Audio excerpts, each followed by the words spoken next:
Vamos entrar no nosso próximo bloco de 8 versos, 8 linhas aqui. Nós estamos na 6ª letra. 41. Venham sobre mim também as tuas misericórdias, ó Senhor, e a tua salvação segundo a tua palavra. Você vê o salmista aqui interessado na misericórdia. Ele está sedento por misericórdia. E quando nós pensamos na misericórdia no contexto bíblico, não a misericórdia do que as pessoas falam nesse mundo, porque muitos pedem favores hoje. Você vê as pessoas quando pedem, por favor, olha, lembra de mim, faz isso por mim, porque isso está muito inserido no nosso contexto. Como seres necessitados, nós estamos sempre precisando que alguém nos ajude de alguma forma. Ou seja, nós suplicamos misericórdia. Mas aqui você vê que é uma misericórdia que ele deseja, que ele aspira ardentemente, que vai muito além de um favor que acontece ali. No momento, um socorro, um livramento.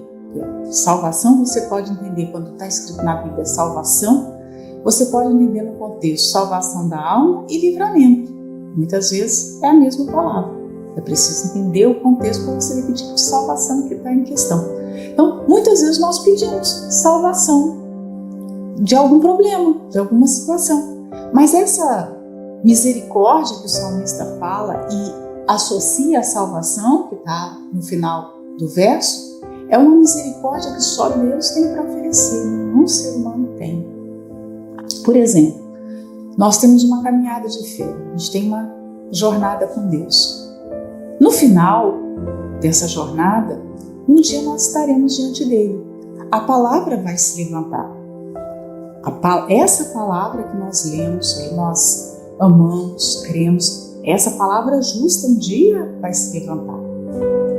E vai falar, olha, essa pessoa quebrou esse mandamento. Por exemplo, coloca lá os 10 mandamentos. Quantas vezes ao longo da nossa vida nós não quebramos aqueles 10 mandamentos? Não vamos nem falar de todos os outros mandamentos. Então, a palavra vai apontar. Essa pessoa quebrou. Ela não cumpriu isso, ela não cumpriu aquilo, naquele dia, isso e aquilo. É a palavra fazendo o seu papel. Mas vai se levantar a misericórdia. Aqueles que recorreram à misericórdia, aqueles que desejaram essa misericórdia, aqueles que fizeram de Jesus o seu advogado, não terão só a acusação. Porque há uma obra de redenção que foi providenciada para que a palavra não nos condenasse naquele dia. Então, quando a misericórdia se levantar, que é Jesus, essa misericórdia vai falar, mas eu já paguei por tudo isso. Essa pessoa está livre, ela está salva. Se a gente entender salvação realmente no contexto que sabe? É muito abrangente. Nós estamos acostumados a sermos libertados de coisas muito pequenas, que são importantes para nós. Mas que isso não tem nada a ver com a salvação eterna da alma. E que só pode acontecer através da misericórdia. Não tem outra. Salvação não é pelo nosso esforço. Não é porque você colocou toda a sua força e você foi salvo. Porque se fosse assim, o homem poderia chegar diante de Deus algum dia e falar, a força do meu braço conquistou essa salvação. E ninguém vai poder dizer isso. Então, tudo começa com Deus e termina com Deus. O processo da nossa parte, essa cooperação que existe, essa harmonia, não vou nem dizer cooperação, essa harmonia que existe, que é tão bonita, é a minha entrega. Porque quando Paulo fala que é Deus que opera em nós, tanto querer como realizar, está claro. Nós estamos aqui hoje, temos apetite para as coisas de Deus, porque o Espírito Santo opera em nós. Porque quem garante que nós teríamos alguma vontade, desejo pelas coisas de Deus, se Deus não tivesse colocado em nós? Nós estaríamos mortos como todas as pessoas hoje que estão aí, saíram para o seu dia, para o trabalho, e não pensaram em Deus, não tem interesse nenhum por por Deus, nós poderíamos ser uma dessas pessoas. Poderíamos. Por que nós não somos? Por que nós estamos aqui? Por que nós temos essa luz de Deus na nossa mente, né, a respeito da palavra? E luz vai muito além do que isso que nós estamos vendo. A luz espiritual não é essa luz. A luz espiritual é a maior riqueza que a gente pode ter. A riqueza de entender as coisas, de ter vontade de orar, de ter vontade de servir a Deus. São tesouros dados pela misericórdia. Como está escrito lá em Êxodo 33, né? Deus diz: terei misericórdia de quem quiser ter misericórdia. Quer dizer, não depende do homem. Por que é que o profeta foi enviado a Sarepta, aquela viúva? Na época da fome, o profeta foi enviado para uma mulher, né? E a Bíblia diz que havia muitas viúvas passando necessidade. Mas ele foi enviado para uma pessoa, uma mulher em especial, recebeu o profeta. As outras tinham aperto, aflição por não ter comida, mas Deus teve misericórdia daquela mulher. Quantos leprosos, a Bíblia fala, quantos leprosos existiam na época de Naamã? Pois Deus teve misericórdia de um leproso. Enquanto Jesus cumpriu o seu ministério, quantas viúvas sepultaram os seus filhos? Mas Deus teve misericórdia de uma viúva, a viúva de Naim. E Jesus foi ao encontro dela. Você acha que é coincidência? Ele entrar na cidade justamente quando estava saindo do cortejo, ele vê aquela mulher justamente naquele momento. Não é? É a misericórdia. Eu vou ter misericórdia dessa pessoa. Do mesmo jeito, a mulher samaritana. Quantas pessoas existiam naquela época com relacionamentos conturbados? Com certeza existiam muitas. Mas Deus teve misericórdia daquela mulher, fez Jesus desviar o seu caminho, ir para aquele poço, meio-dia, encontrar-se com aquela mulher. Então, é isso que a misericórdia faz. E nós temos sido cobertos por essa misericórdia. Por isso que nós estamos aqui. Não ver a nossa vida como fruto da misericórdia de Deus é uma injustiça muito grande. Porque tudo que tem acontecido conosco, tudo, desde o nosso nascimento, basta nós olharmos para trás tudo que aconteceu lá quando nós éramos crianças, o nosso processo familiar. A maioria de vocês aqui que eu conheço a história, eu sei que vocês não vieram de lares funcionais, bons, de famílias bem ajustadas, que receberam o Evangelho, aquela coisa, não. Nós viemos de lares que eram desajustados ao máximo por causa do vício, das traições. Muitos não tiveram o privilégio de ter um pai presente, não tiveram o privilégio nem de ter a mãe presente. Mas Deus teve misericórdia, chegou na nossa vida. Eu me lembro com 14 anos, quando eu ouvi a palavra, e foi como realmente aquele haja luz no início da criação, de você compreender a palavra. Eu me lembro de tantas vezes, na estante da sala da minha casa tinha uma Bíblia bem grande que ficava naquele, esqueci aquele suportezinho assim de Bíblia, né? E várias vezes eu tinha tentado ler, e eu não entendia, simplesmente eu lia, mas não é que não havia interpretação das palavras, mas o sentido espiritual, as palavras eram como se fosse um livro selado, eu não entendia, né? E logo depois da minha conversão eu pegava, era a mesma Bíblia e era diferente, eu entendi. Então, é misericórdia. A força que nós tivemos para nos manter ao longo desses anos e hoje estarmos aqui, termos vencido tanta coisa, foi o quê? Porque eu consegui, porque eu. Não foi. Não podemos nos gloriar disso, porque tudo foi misericórdia. Então, quando ele fala, venham sobre mim também as tuas misericórdias, é também, ou deve ser também, o nosso desejo, Senhor, que a tua misericórdia venha sobre mim hoje, porque tudo que eu faço, o que eu penso, o que eu falo, como eu ajo, tudo que eu faço vamos pensar assim, é contaminado pelo nosso pecado da natureza humana que nós temos. É contaminado. Se Deus olhasse para as nossas faltas, nós não poderíamos estar aqui. Se Ele nos julgasse com um olhar de só da palavra, nós não poderíamos subsistir. Não teríamos chance. O único pecado já é o suficiente para a condenação do inferno. Quantos pecados nós temos? Eu falo isso, sou repetitiva, porque é isso que eu sempre penso para mim. Então, a salvação é obra de Deus. Então, colocando aqui, a misericórdia de Deus nos poupa, nos perdoa, nos restaura, não é? Nos inclui. A misericórdia dele faz muito por nós, muito. Quantas coisas ruins poderiam ter acontecido e justamente não aconteceram porque a misericórdia de Deus na hora nos poupou. Misericórdia poupa.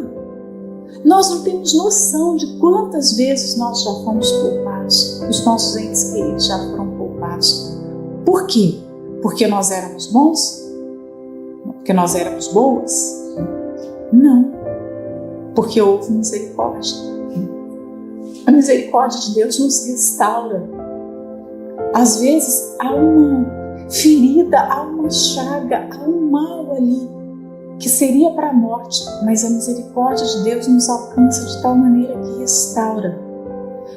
Ao longo dos anos de convertida aqui, quantas vezes você já não teve mal espiritualmente? Já teve mal. Teve assim por um fio. Não caiu por quê?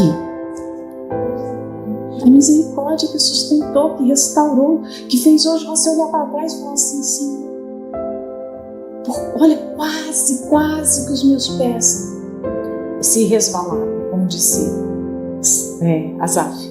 Quase. Todas nós temos isso, quase. Eu não caí, não é porque eu sou boa, porque o Senhor teve misericórdia. Obrigado pela tua misericórdia, que me sustentou, que me sustenta e que pela fé vai me sustentar, porque é isso que eu quero. Então a misericórdia é algo, é um favor que eu dependi no passado, que eu dependo hoje, que eu vou depender amanhã. Então peça misericórdia, peça misericórdia. E é algo também que está associado, né, como perdão, ao que você dá. Você quer receber esse tesouro maravilhoso, essa dádiva? Seja misericordiosa com as pessoas. Porque à medida que nós exercemos misericórdia, nós recebemos misericórdia. Né? Você dá uma moeda de €1 de misericórdia, digamos que você deu €1 de misericórdia para alguém que estava precisando. Deus não vai devolver para você €1 de misericórdia. Ele não devolve a semente. Olha só o que acontece com a natureza.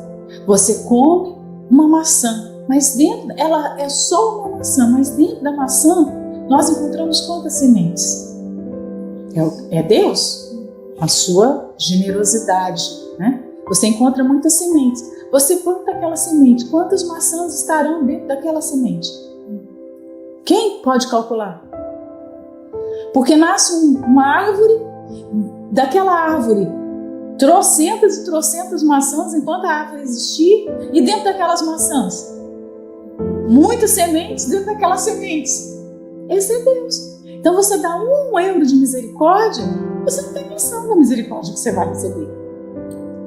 Simples assim, né? E por que a gente se nega a dar misericórdia se a gente recebe misericórdia? O credor incompassivo, aquela parábola do credor incompassivo, é exatamente o espelho que Deus levanta para mostrar: você é assim, você é assim. Você tem uma dívida imensa, impagável, e eu perdoo a sua dívida, e você é incapaz de perdoar uma dívidazinha do outro. Ei, esse é você, esse é o ser humano. Então nós precisamos aprender a exercer misericórdia, porque Deus tem derramado a misericórdia dele todos os dias sobre a nossa vida, né?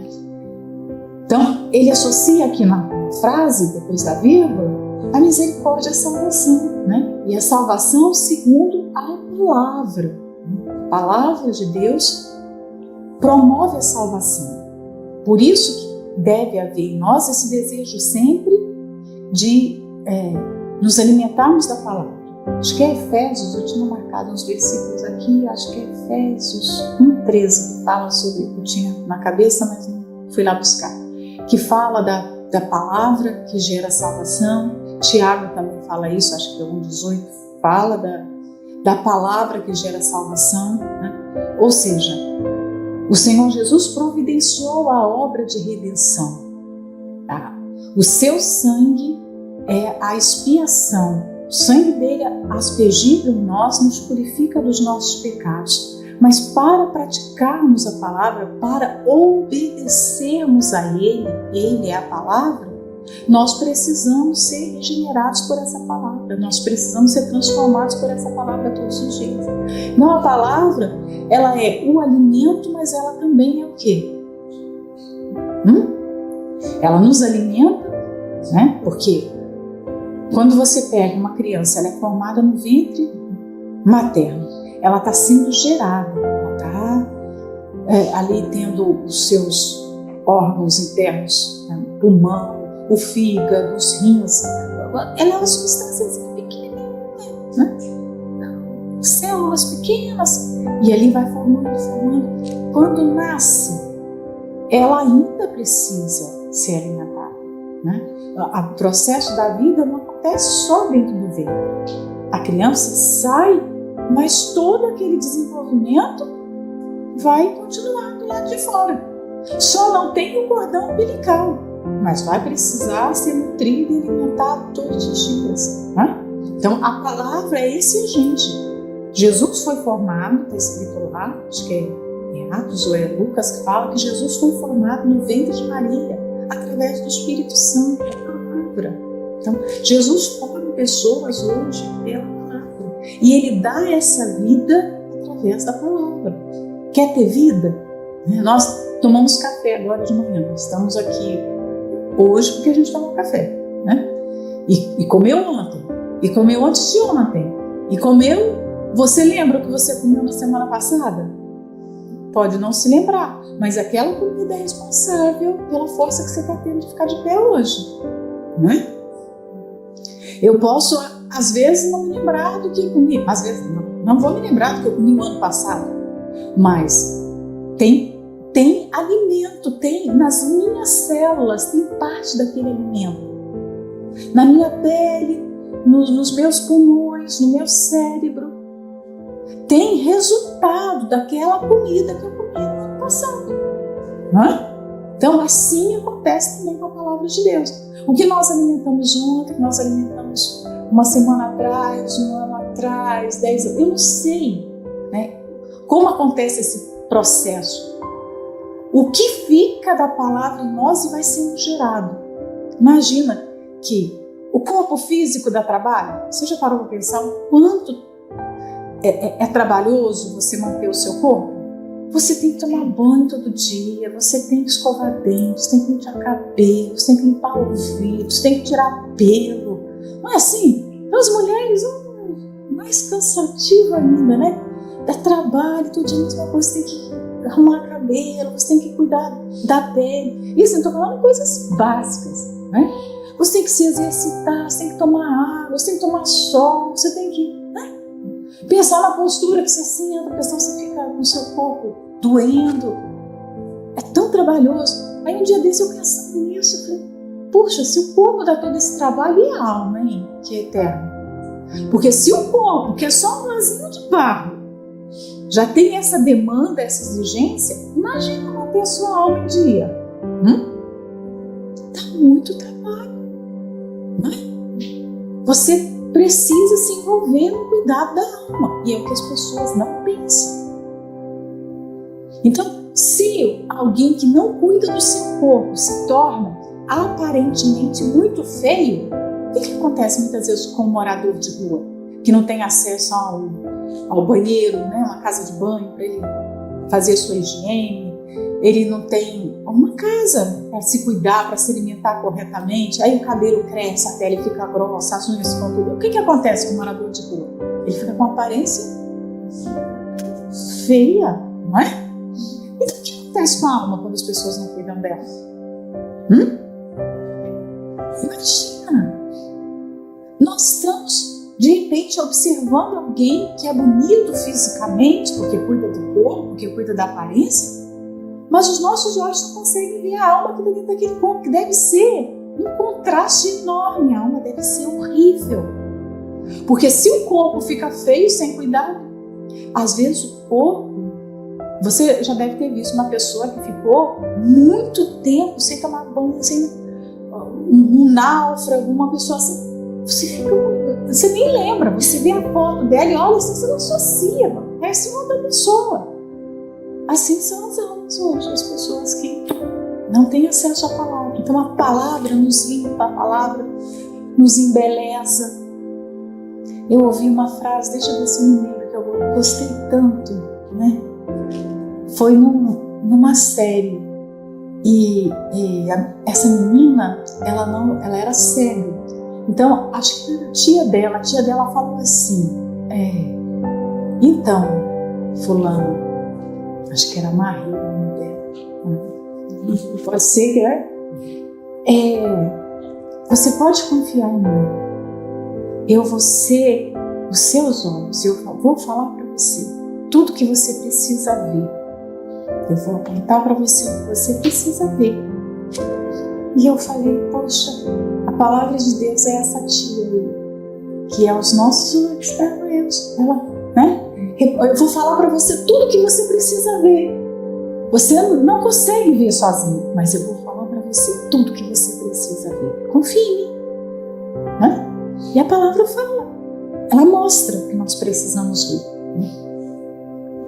O 42. Assim terei o que responder ao que me afronta, pois confio na tua palavra. Um homem que escreve um salmo como esse, mesmo que ele não tivesse contribuído com mais nenhum outro texto nas Escrituras, só dele ter tido essa comunhão com Deus, de deixar esse legado do Salmo 119, do seu amor pela palavra, porque um verso do Salmo 119 já é suficiente, mas ele deixou 176 versículos. E ele é um homem que anda na justiça, ele faz o que é correto. Você não percebe isso? É um homem temente, é um homem justo. E ele está sofrendo o quê? A vida dele está boa? Quantas vezes nós vimos aqui ele pedindo socorro porque a coisa está difícil?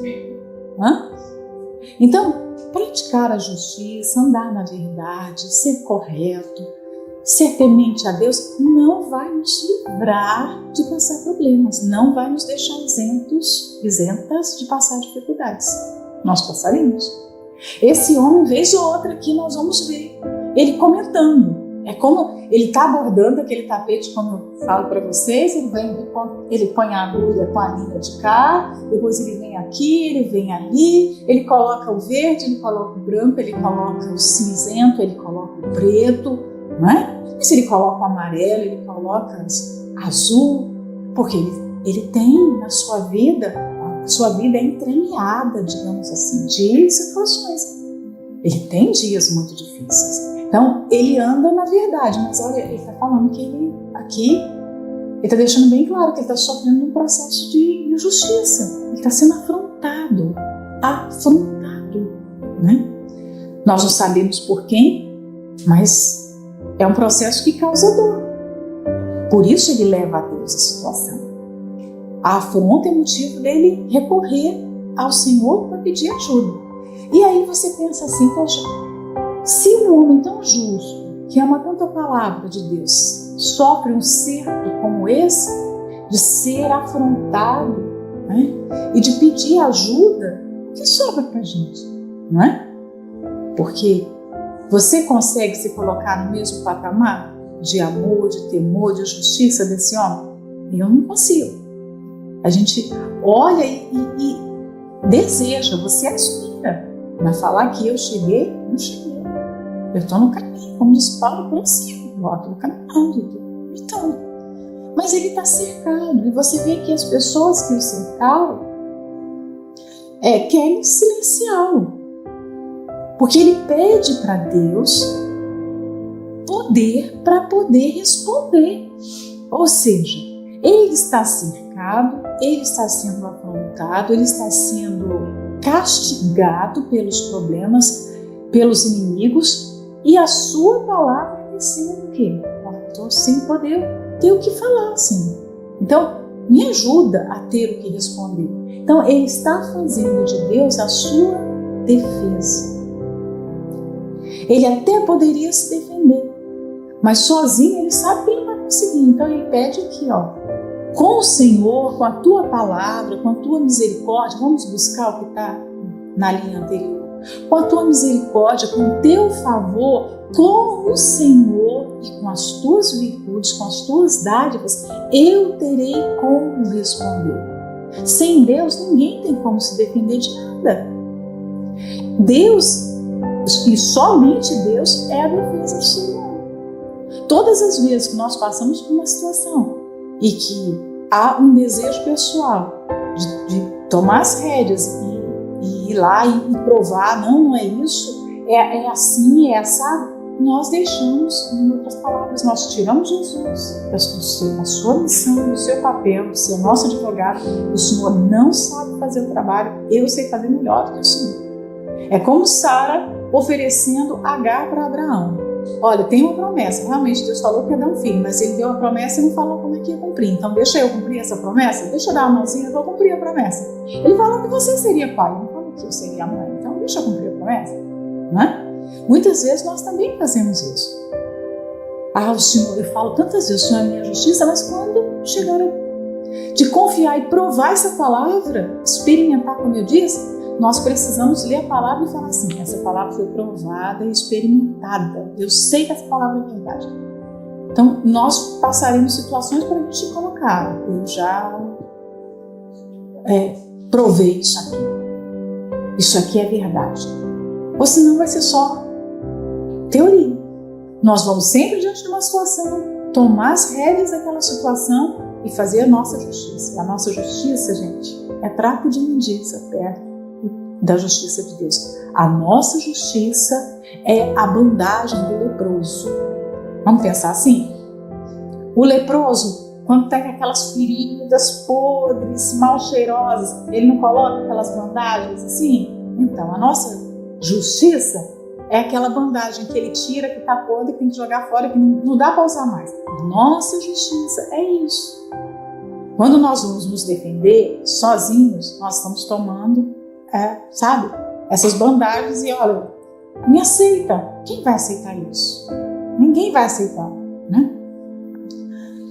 E ele fala aqui, depois da vírgula, nós temos muitos complementos depois da vírgula que não podem ser desprezados. Por isso que às vezes eu demoro um pouquinho no versículo, né? Porque é o complemento da primeira parte. Aí ele fala, além do poder de Deus para se defender, esse poder que o defende, ele fala da confiança na palavra. Confiança é o poder que é desenvolvido em nós para saber esperar. Esperar, que é muito difícil. Eu vou dizer para vocês que de todas as disciplinas espirituais que Deus já nos submeteu, esperar para mim é mais difícil. É difícil, deve ser difícil para todo mundo. É muito difícil. Principalmente quando os períodos de espera são longos. Sabe por quê? Porque nós falhamos na espera. E nós retardamos as promessas de Deus, né? Eu costumo citar o exemplo de Sara para mim mesmo. Vou comentar com vocês aqui, mas eu uso para mim esse exemplo. Quando Abraão e Sara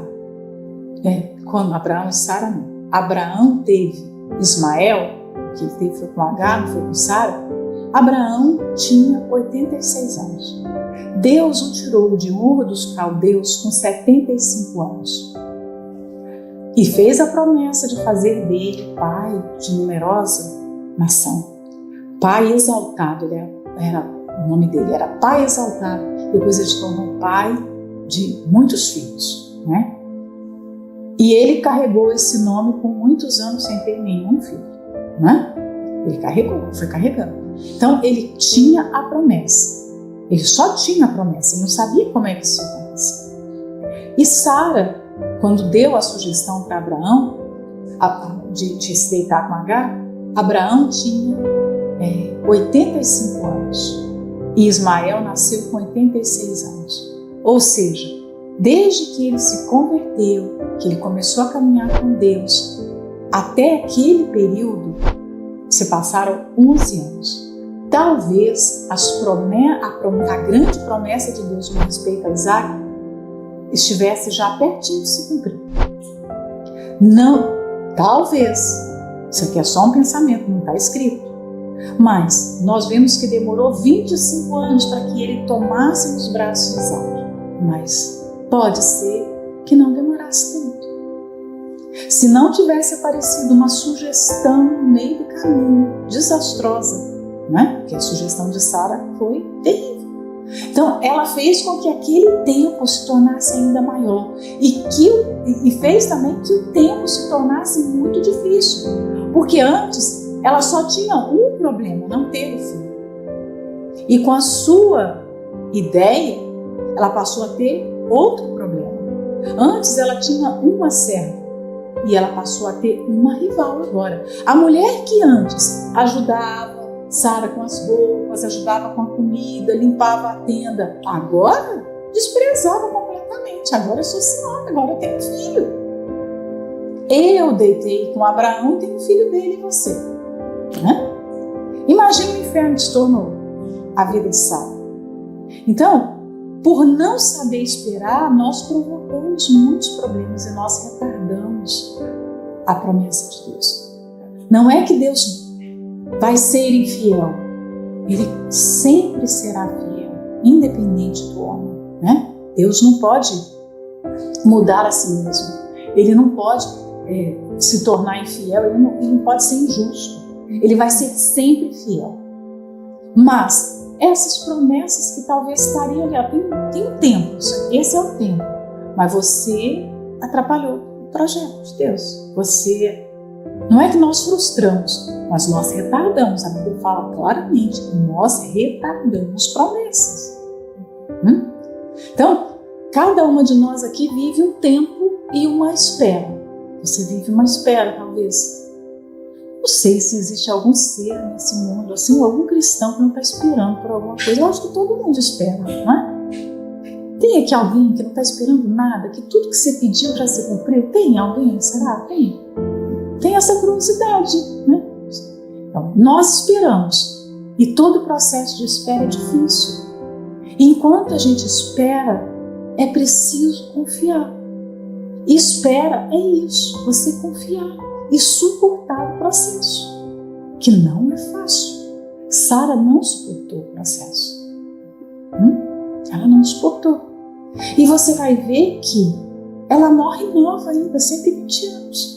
Abraão vive até 175 anos. Pode ser tudo conjectura, mas quando você pega esses detalhes, você fica assim, poxa, Abraão ainda teve 55 anos vivendo com quietura e tendo filhos. Sara tinha morrido. Fruto, talvez, dos sofrimentos que ela passou, da agonia. Porque imagina, depois, Abraão ter que despedir um filho, ter que ter notícias desse filho à distância, os problemas familiares que aconteceram. E mulher tem a tendência de interiorizar esse sofrimento e começar a passar aqueles processos de dor que adoecem, não é? Adoecem. Sara morreu nova. Será que ela não poderia ter permanecido ao longo da vida com Abraão? Não sei por que não permaneceu. Não sei por quê. Mas você vê uma diferença de idade muito grande de um para o outro, não é? Se o casal era o casal 20 da Bíblia, É um casal. Por que Abraão ficou sem Sara tantos anos, né? E eu coloquei aqui também uma outra observação nesse versículo. O Senhor Jesus também teve que responder a Satanás num determinado momento, não é? Satanás se apresentou para Jesus e não ficou ali. Você vai ver em Mateus 4, em Lucas também tem a tentação de Jesus. O diabo vem e fala. Às vezes o diabo fala diretamente, como aconteceu nessa altura, mas o diabo fala pela boca de pessoas. Jesus teve que responder a Satanás. Ele respondeu com a palavra. Quando nós meditamos sobre as respostas de Jesus, você vai ver, todas as respostas estão aqui na palavra, mas respostas que nasceram da sua comunhão íntima com Deus. Ele tinha essa palavra dentro dele. Então, a palavra de Deus dentro de nós nos dá condições de responder aos que nos afrontam. Nós seremos afrontados. Fomos, estamos às vezes e ainda seremos. Mas essa vida reta, em obediência à palavra, essa palavra dentro de nós é a resposta que os nossos inimigos que nos afrontam precisam ouvir, né? Então, eu coloquei uma pergunta aqui para mim, né? Nesse confronto que nós temos, porque a vida do cristão é uma vida de confronto, como nós estamos respondendo? Nós temos um confronto hoje. Você tem um confronto, eu tenho um confronto. O que nós temos respondido nesse confronto? Com fé? Com confiança? Ou com incredulidade?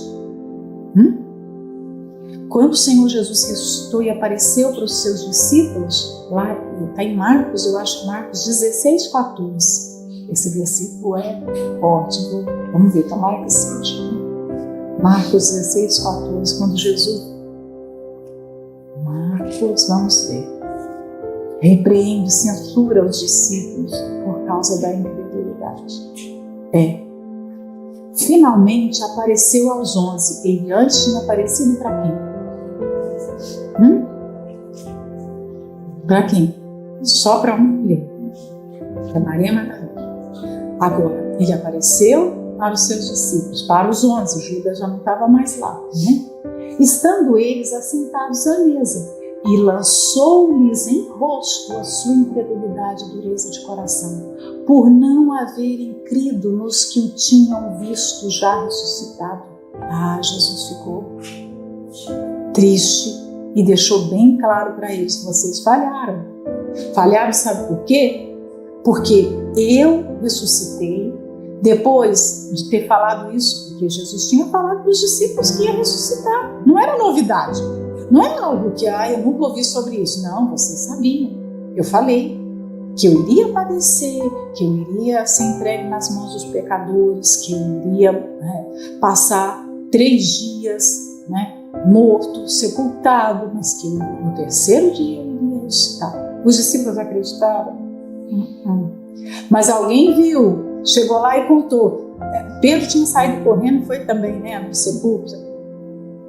Os discípulos que ouviram a história, imagina, os homens, homens e homens ouviram ali a contar, olha, Jesus ressuscitou, eu vi. É a cara que eles deviam ter feito. Ressuscitou, E o Senhor Jesus vendo tudo aquilo. Então, num determinado momento, ele chegou, entrou dentro daquela casa e apontou: vocês não creram. Vocês não creram.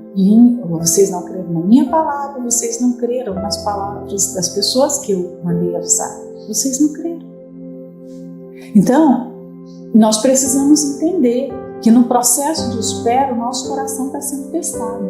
E às vezes o que é visto é isso aqui: incredulidade e dureza de coração. Quando nós deixamos crer na justiça de Deus, que Ele nos defende, que Ele nos socorre, que Ele é fiel, que Ele é justo, que a vontade dEle é boa, perfeita e agradável. No fundo, o que há dentro de nós é só isso: incredulidade e dureza de coração. Quando nós desistimos, como Sara desistiu, desisto, não vou mais esperar esse filho desse modo aí que Deus falou que ia ter, não. Eu vou dar o meu jeito. incredulidade e dureza de coração. Incredulidade e dureza de coração. O que Deus tem visto em nós hoje? Fé e um coração quebrantado para esperar? Ou incredulidade e dureza de coração? Né? E não tires totalmente a palavra de verdade da minha boca, pois tenho esperado nos teus juízos. O salmista é alguém que tem o privilégio de poder falar da palavra. Ele tem essa palavra dentro dele, mas ele tem a palavra também na boca, e a palavra que ele prega, é a palavra que ele fala. Ele ama tanto essa palavra que ele pede a oração dele. Olha só a oração dele. Eu não quero ficar sem pregar essa palavra. Eu não quero deixar de ter essa palavra na minha boca. Eu quero ter essa palavra o tempo todo. Aqui, oportunidade de falar do Senhor, oportunidade de falar dos teus juízos, dos teus mandamentos. Não tires a palavra da verdade. O Evangelho muitas vezes é chamado de Evangelho da verdade, né? A palavra da verdade. É sinônimo aqui para a palavra de Deus. Não tires da minha boca, não tira. Eu quero ter oportunidade de falar. Ou seja, a palavra de Deus deve estar sempre na ponta da língua. Às vezes a gente tem na ponta da língua o segredo dos outros, fofoca, né? Tem muito essa expressão, pelo menos no Brasil tem muito, né? Tá na ponta da língua que eu tô com vontade de falar, não é? Já viram essa expressão? Tá aqui, na ponta da língua. Que você tem que segurar a boca, você tem que fazer um exercício muito. Quando tá na ponta da língua, você tem que fazer um exercício enorme para não sair, não é? Quantas vezes a gente já deu com a língua nos dentes porque estava aqui, e aí a língua bate no pão e saiu. Quando você vê, e agora? Isso aqui não era para ter sido falado, e eu falei, né? O que tem que estar na ponta da nossa língua? A palavra de Deus. Porque aí, em todo momento, a palavra de Deus pode sair e não vai ter consequência nenhuma. O que saiu? A palavra de Deus. Saiu o segredo da vida de ninguém. Não saiu comentário maldoso de ninguém. Né? Não, saiu a palavra de Deus. A palavra de Deus. Então, o que está na ponta da língua aí agora? O que está na ponta da sua língua aí para sair? Né? E ele fala aqui, pois tenho esperado nos teus juízos. Mais uma vez, a palavra esperar aqui. Né?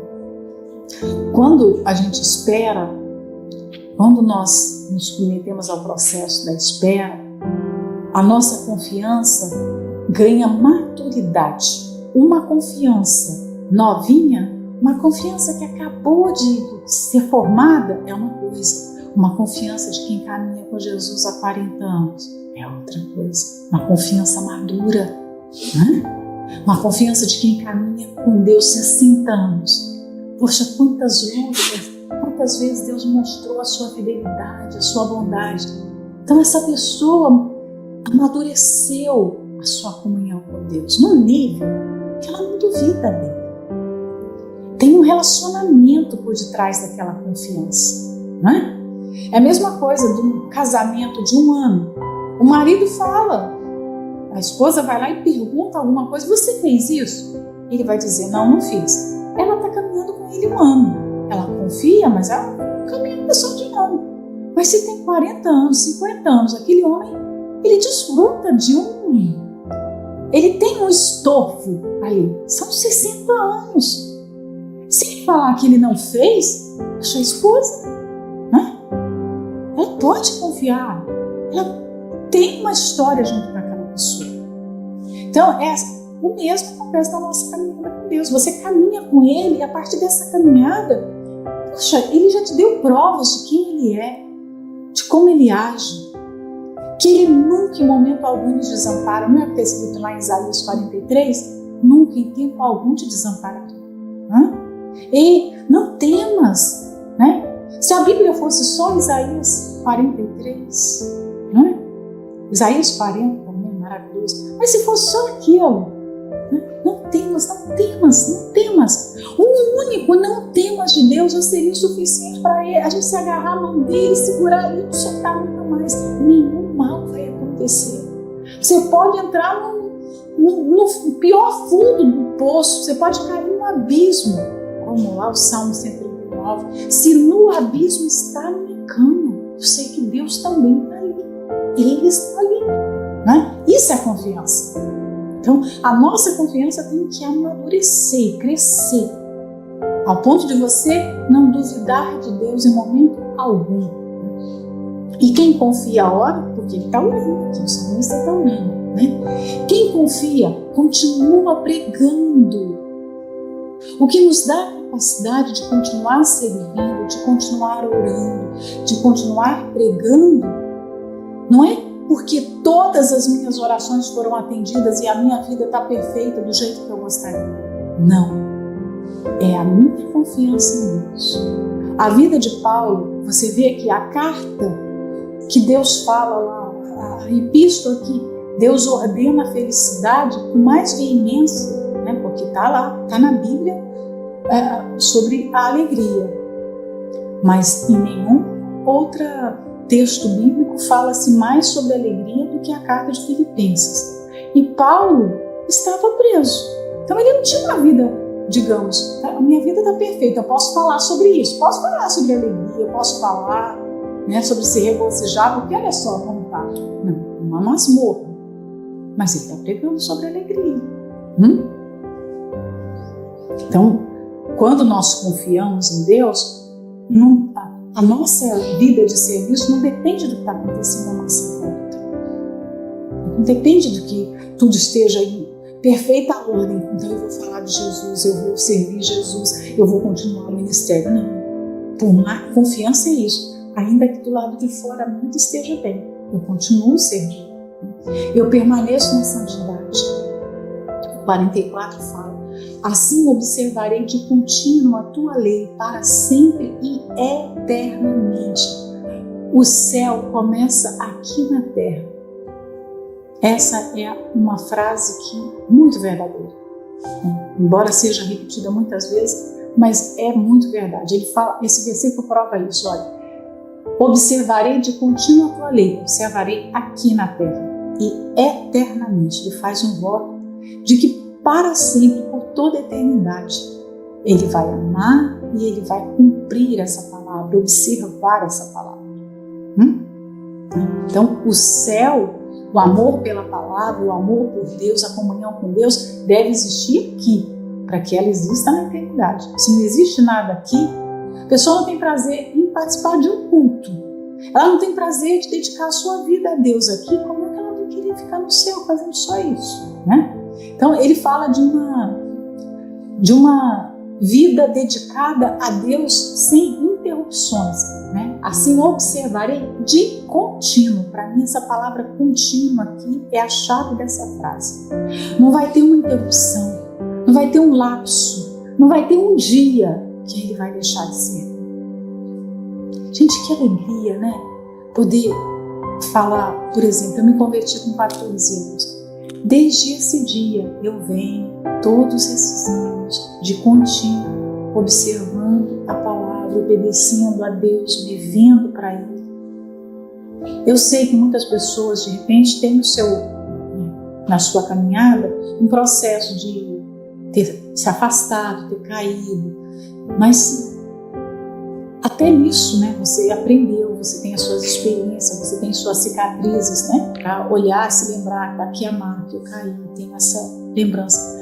Mas que bom a gente poder olhar para trás e falar assim, de contínuo eu servi, eu não me afastei, eu não fiz corpo mole, eu nunca deixei de me interessar pelas coisas de Deus, porque o salmista é alguém que tem esse voto aqui de não interromper a sua comunhão com Deus, o seu serviço, a sua devoção a Ele. Até o último segundo de vida aqui, devotado a Ele. E por toda a eternidade com Ele. Já pensou? Muitas pessoas acham que isso é um desperdício, não é? Porque os incrédulos aí fora vão olhar para a nossa vida e vão falar o quê? Que vida chata, desperdiçada é essa? E a gente está assim, poxa, se 10 vidas eu tivesse, 10 vidas eu queria queimar servindo a Deus. Se 100 anos eu viver, 100 anos eu quero dedicar ao meu Deus. Nem um dia eu quero deixar de servir, de reconhecer Deus na minha vida, de reconhecer os caminhos dele para mim. É isso, é um privilégio. Então, visões diferentes de mundo, né? 45. E andarei em liberdade, pois busco os teus preceitos. Em condição natural, nenhum ser humano consegue andar em liberdade. A gente fala muito sobre liberdade hoje, porque é uma palavra que está em moda, né? Está em alta. Ser livre. Há uma promessa de liberdade hoje. E quem está prometendo a liberdade? É o Senhor dos escravos. Lembra quando existia escravidão no mundo? Não tinha os senhores? Tinha um nome para eles. Alguém lembra? Tem um nome para os senhores. Eles compravam escravos e iam vender escravos, né? O diabo é esse senhor de escravos. Só que ele atrai as pessoas com a promessa de liberdade. Mas ninguém faz o ser humano mais escravo do que o diabo, né? Hoje a promessa de liberdade está aí. Todas as mídias, né? No cinema, na música. As pessoas que falam que são mais livres são as pessoas que a gente percebe que são mais escravas. Nenhum ser humano nasce livre. Estou falando de liberdade espiritual, né? Nenhum ser humano nasce livre. Já nasceu preso à sua carne, à sua natureza humana. E a natureza humana é uma escravidão. Seguir as suas paixões, aos seus instintos, é escravidão. Servir ao mundo é escravidão. Servir ao diabo é escravidão. Então, nesse mundo só tem escravidão por toda parte. Como é que as pessoas podem dizer que são livres, né? O único que tem carta de liberdade é o Senhor Jesus. Ele realmente é quem oferece liberdade. E quando Ele revela a sua palavra, Ele revela o quê? Aqui, ó, eu posso te colocar em liberdade. Mas a liberdade é um exercício que você faz de andar todos os dias em liberdade. É um processo. Eu fui livre ontem, mas eu tenho que tomar cuidado para não me colocar como escrava hoje, para não me tornar escrava amanhã. Porque há uma escravidão que está aí, dominando mentes e corações, dominando as pessoas. E eu tenho que vigiar, porque a qualquer momento eu perco essa preciosa liberdade e me deixo ser escravizado, né? Então, quem define liberdade aqui é Deus. As pessoas que estão hoje com conceitos de liberdade no mundo, olha, não caia nessa. Mentira. Liberdade tem, realmente, o dono da liberdade é quem define o conceito. Liberdade, segundo Jesus, é não viver conforme o pecado, conforme a sua natureza, conforme as paixões do mundo. Isso é liberdade. Todo o resto é só escravidão. Escravidão. Não existe liberdade, né? Manter liberdade custa, mas é uma exigência que a gente tem que cumprir, porque senão nós não teremos o prazer de sermos realmente livres. O 46 fala: também falarei dos teus testemunhos perante os reis e não me envergonharei.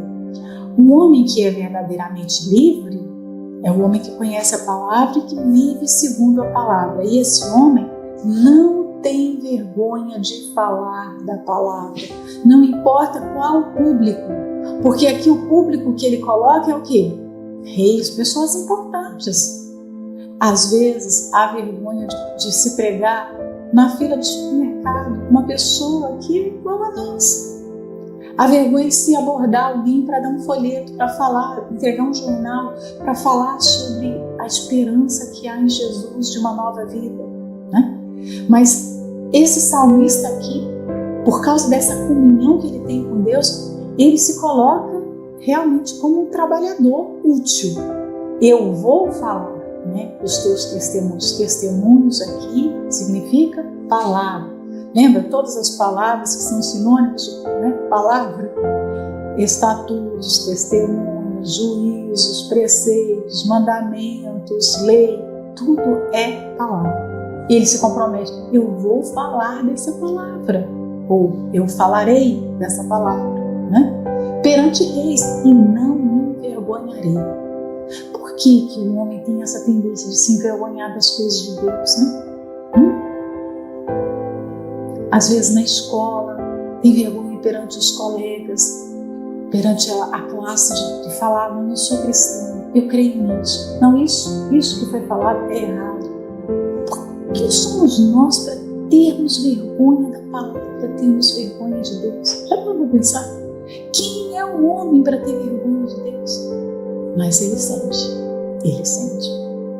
Infelizmente ele sente. E todas as vezes que nós estivermos numa situação que vier essa toda de vergonha, nós temos que nos levantar e ir contra essa vergonha. Ah, mas e se eu falar para esse médico? E se eu falar para essa pessoa? E se eu falar da fé para... Ficou com vergonha? Claro, há momentos que não é prudente você falar, é diferente. Há momentos que não é prudente falar. Mas nós nunca podemos nos calar por motivo de vergonha. Isso não, né? E eu me lembro daquele versículo que Paulo disse, né? Pois não me envergonho do Evangelho, porque é o poder de Deus para a salvação de todo aquele que crê. E Paulo foi esse homem que foi chamado de vaso escolhido para testemunhar diante dos poderosos. Ele falou com Festo, com Agripa, com Nero, né? Eu me lembro de ter contado 4 reis que ele pregou o Evangelho. Não sei, está faltando um ainda. Está faltando um, tem? São Paulo. Agripa, Félix, Festo e Nero, acho que são esses, né? Então, ele falou, eu não me envergonho, e não se envergonhava mesmo. Não se envergonhava. Se ele pregou para reis e governadores, imagina para os soldados. Soldados tinham uma dose de evangelho. O 47. E recrear-me-ei em teus mandamentos, que tenho amado. O que a gente ama, a gente tem na mão, na mente, na boca, no coração. Você ama. Então aquilo faz parte do seu dia, faz parte da sua vida. Você vai ver que ele vai repetir várias vezes o seu amor pela palavra. Ele não se cansa de declarar amor pela palavra. Quantos versículos desses 176 aqui são declarações de amor assim? Eu amo, eu me delicio com a palavra, eu me deleito na palavra. Ele se recreia na palavra, né? Às vezes a gente busca entretenimento em tantas coisas e tem mais prazer naquele entretenimento do que na palavra. Você vê que o entretenimento dele, digamos assim, é a palavra, porque é o objeto do seu amor, né? Então, ele tem diferentes maneiras de falar sobre o seu amor, mas que tudo vem da mesma fonte, né? O 48, para a gente terminar. Também levantarei as minhas mãos para os teus mandamentos, que amei e meditarei nos teus estatutos. É interessante a gente pensar nessa forma de adorar a Deus parecida com a nossa, não é? Nós estamos falando de um texto aqui de muitos anos atrás. Nós temos uma distância de tempo imensa. E a forma de culto é parecida. Olha só, é a nossa que é parecida com Deus, né? Então, quando nós levantamos as mãos, nós temos que pensar, o que isso significa? O que é levantar as mãos? O que você acha que significa? Rendição, entrega, adoração. Eu reconheço que o Senhor é soberano, né? O Senhor é maior do que eu. O Senhor é maior, então eu reconheço. Levantar as mãos é um ato também de pedir alguma coisa. Tem misericórdia de mim. Quando você levanta as mãos, tem misericórdia, te suplico, né? Uma pessoa, quando levanta as mãos para pedir um exemplo, alguém que está na rua, implorando por uma ajuda, implorando por uma comida, por uma moeda, o que ela faz? Ela estende as mãos. Então, esse ato de levantar as mãos é como se fosse uma oração física, uma condição física do nosso corpo. Nós oramos, né? Quando você vê o judeu ali diante do Muro das Lamentações, ele ora e ele balança o corpo. Ele entende que aquele exercício é submeter o seu corpo, a sua alma, o seu espírito no processo da oração. Quando nós levantamos as nossas mãos, nós estamos também submetendo o quê? O nosso corpo a nossa alma e o nosso espírito, né? Você está orando, você está usando o seu intelecto, você está usando as suas mãos, você está usando a sua língua. Você fala assim, poxa vida, meu pastor, quando a gente levantar a mão, não mandava baixar nunca, e eu estava ali, não é? Quando nós estamos na igreja há pouco tempo, nós seguimos a risca o que o pastor fala, não é? Se ele fala, fica de joelho, a gente fica de joelho e não levanta de jeito nenhum. E às vezes o pastor se esquece, não é? Então, quantas vezes eu levantava as mãos e o pastor não mandava baixar, eu. E eu saía, mas assim, as mãos, meus ombros ficaram doendo, né? Mas é uma oferta que parece nada, não é? Mínima, mas é uma oferta que nós temos, todo mundo pode dar. Imagina isso. Todo mundo pode levantar as mãos. Ele fala aqui, eu levantarei as minhas mãos para os teus mandamentos. Você pode levantar as mãos para a palavra. Olha isso. E meditar nas palavras. Então, ele fala aqui, vamos só recapitular desses 8 versos, eu prometo acabar. Andar, falar, ter prazer, amar, meditar, levantar as mãos. Olha quantos verbos. Olha a prova do amor do salmista. Andar, falar, ter prazer, amar, meditar e levantar as mãos. Então, amor é o quê? Atitude. Amor não fica ali, eu vou orar só em silêncio aqui na minha cama, com a cabeça no travesseiro, eu estou pensando em Deus. Acho que não é bem assim. Você pode pensar em Deus, sim, não, você está lá com a cabeça na almofada, mas antes disso tem que ter acontecido algumas coisas. Não pode ser só isso. Porque amor envolve atitude, né? E assim eu termino hoje